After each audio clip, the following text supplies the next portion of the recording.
Scotland సంస్కర్త John నాక్స్ గారి అల్లుడైన reverend John wells మంచి దైవజనుడు. 1590 1600 కాలంలో జాన్ వెల్స్ గారు స్కాట్లాండ్లో ఎయిర్ అనే నగరానికి సువార్త ప్రకటించడానికి వెళ్ళారు. ఆ రోజుల్లో ఆ పట్టణం విపరీతమైన నరహత్యలు, రౌడీయిజం మరియు రక్తపాత ఫ్యాక్షన్ గొడవలతో నిండి ఉండేది. ఆయన ఒక ప్రొటెస్టెంట్ దైవజనుడి కావటం వల్ల అక్కడి కరుడుగట్టిన కొందరు ప్రత్యర్థులకు ఆయన పరిచర్య అస్సలు నచ్చలేదు. ఆయనను ఎలాగైనా నగరంలో నుండి తరిమేయాలని, రహస్యంగా చంపేయాలని ప్లాన్ చేశారు. జాన్ వెల్స్ గారి ఆత్మీయ ఎదుగుదలను దెబ్బతీయటానికి ఒక ఉగ్రవాద మనస్తత్వం కలిగిన రోమన్ క్యాథలిక్ సన్యాసి రంగంలోనికి దిగాడు. ఆయన ఒక పథకం ప్రకారం జాన్ వెల్స్ గారు బస చేసిన ఇంటి పక్క గదిలోనే ప్రయాణికుడిలా వచ్చి చేరాడు. రాత్రివేళ అందరూ నిద్రిస్తున్నప్పుడు జాన్ వెల్స్ గారిపై దాడి చేసి చంపటం లేదా ఆయనను మంత్రవిద్యలతో నాశనం చేయటం అతని ప్రధాన ఉద్దేశం. ఆ రాత్రి తన మొదటి నిద్ర ముగించుకుని జాన్ వెల్స్ గారిని చంపడానికి సమయం కోసం వేసి చూస్తూ లేచాడు. అప్పుడు పక్క గది నుండి ఒక వింత శబ్దం వినబడింది.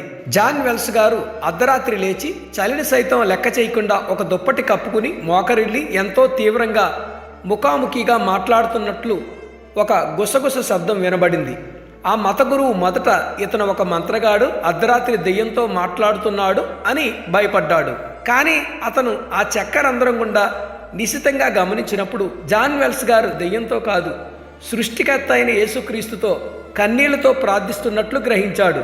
జాన్ వెల్స్ గారు స్కాట్లాండ్ ప్రజల రక్షణ కోసం, తనను చంపాలని చూస్తున్న శత్రువుల మారుమనసు కోసం గంటల తరబడి ఎంతో భారంతో మోకరిల్లి పోరాడుతూ ప్రార్థన చేయటం ఆ శత్రువు విన్నాడు. తన జీవితంలో ఎన్నడూ వినని అతి శక్తివంతమైన పవిత్రమైన ప్రార్థనను విన్న ఆ హంతకుడి గుండె పూర్తిగా కరిగిపోయింది. దైవజనుడిని చంపడానికి కత్తిపట్టిన అతని చేతులు వణికిపోయాయి. దేవుని పరిశుద్ధాత్మ శక్తి ఆ గదిలో ఎంత బలంగా దిగివచ్చిందంటే ఆ శత్రువు తన పాపపు ఉద్దేశాన్ని పూర్తిగా విడిచిపెట్టాడు. తెల్లవారగానే ఆ మత గురువు నేరుగా జాన్ వెల్స్ గారి గదిలోకి వెళ్ళి ఆయన పాదాలపై పడి ఏడవడం ప్రారంభించాడు. తాను ఎంతకాలం చీకట్లో బ్రతికానని, మిమ్మల్ని చంపడానికి వచ్చి మీ దేవుని శక్తిని కల్లారా చూశానని ఒప్పుకున్నాడు. నేను నా ఆత్మ రక్షణ కొరకు మీ దేవుడైన యేసుక్రీస్తుని నమ్ముకుంటాను అని అందరి ముందు ప్రకటించాడు. జాన్ వెల్స్ గారు ఎంతో ప్రేమతో ఆ శత్రువును హత్తుకుని క్షమించి ఆయన కొరకు ప్రార్థన చేశారు. చంపడానికి వచ్చిన ఆ వ్యక్తి పూర్తిగా మారిపోయి తన పాత మతాచారాలను విడిచిపెట్టి ప్రొటెస్టెంట్ విశ్వాసిగా మారాడు. ఆ తర్వాత తన జీవితాంతం జాన్ వెల్స్ గారి పరిచర్యకు ఒక నమ్మకమైన అండగా నిలిచి క్రీస్తునందే మరణించాడు.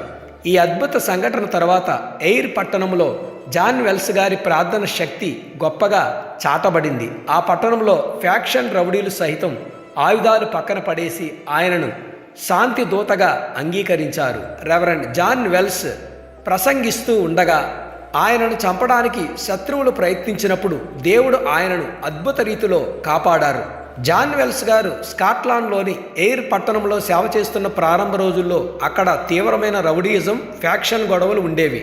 దైవభక్తిని అసహ్యించుకునే కొందరు కరుడుగట్టిన రౌడీలు ఆయన పరిచర్యను ఆపాలని పగ పెంచుకున్నారు. ఒకరోజు జాన్ వెల్స్ గారు వీధిలో నిలబడి ప్రజలకు దేవుని వాక్యాన్ని అత్యంత భక్తితో ప్రసంగిస్తున్నారు.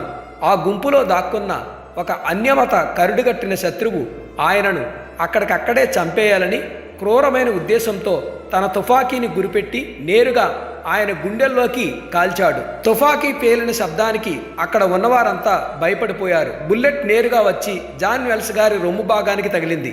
కానీ అద్భుతంగా ఆ బుల్లెట్ ఆయన శరీరంలోనికి దూసుకెళ్లకుండా ఆయన కోటి జేబులో ఉన్న బైబిల్ పుస్తకానికి తగిలి కింద పడిపోయింది.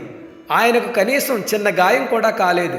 దేవుడు ప్రకృతి నియమాలను పక్కన పెట్టి శత్రువుల తుపాకీ దెబ్బ నుండి ఆయన ప్రాణాన్ని అద్భుతంగా కాపాడారు. ఈ అద్భుతాన్ని కల్లారా చూసిన ఆ ఊరి రౌడీలు విస్మయానికి గురై ఆయనను ఒక సాధారణ మనిషిగా కాకుండా దేవుని ప్రవక్తగా గౌరవించటం ప్రారంభించారు. ఎయిర్ పట్టణంలో 2 పెద్ద సాయుధ ముఠాలు కత్తులు పట్టుకుని వీధిలో నరుకోవడానికి సిద్ధపడినప్పుడు జాన్ వెల్స్ గారు చేసిన సాహసం చరిత్రలో నిలిచిపోయింది. 2 ముఠాలు పరస్పరం చంపుకోవడానికి సిద్ధంగా ఉన్నప్పుడు ఎవరైనా మధ్యలోనికి వస్తే వారిని కూడా నరికేస్తామని రౌడీలు హెచ్చరించారు. జాన్ వెల్స్ గారు తన ప్రాణాలను సైతం లెక్క చేయకుండా కేవలం తలపై ఒక ఇనప టోపీ పెట్టుకుని చేతిలో ఎలాంటి ఆయుధం లేకుండా ఆ రెండు ముఠాల మధ్యలోనికి నడుచుకుంటూ వెళ్ళారు. ఆ రక్తపాత వాతావరణంలోనే ఆయన మోకరిల్లి బిగ్గరగా ప్రార్థన చేయటం, ఆ తర్వాత దేవుని ప్రేమ గురించి ఎంతో శక్తివంతంగా ప్రసంగించటం ప్రారంభించారు. ఆ ప్రసంగంలోనే దైవిక శక్తి మరియు ఆయన ధైర్యం చూసి ఆ రౌడీల చేతుల్లోని కత్తులు కింద పడిపోయాయి. చంపడానికి వచ్చిన ఆ శత్రువులంతా పరస్పరం కౌగులించుకుని శాంతిని ప్రకటించుకున్నారు. శత్రువులు తుపాకీలతో కాల్చిన, కత్తులతో దాడి చేయాలని చూసిన జాన్ వెల్స్ గారు ప్రసంగిస్తున్నంతసేపు దేవుని అద్భుత రక్షణ హస్తం ఆయనకు తోడుగా ఉండి కాపాడింది. ఈ అద్భుతాల వల్లే ఆ భయంకరమైన పట్టణం కేవలం కొన్ని ఏళ్లలోనే ఒక పవిత్రమైన ఆత్మీయ కేంద్రంగా మారిపోయింది.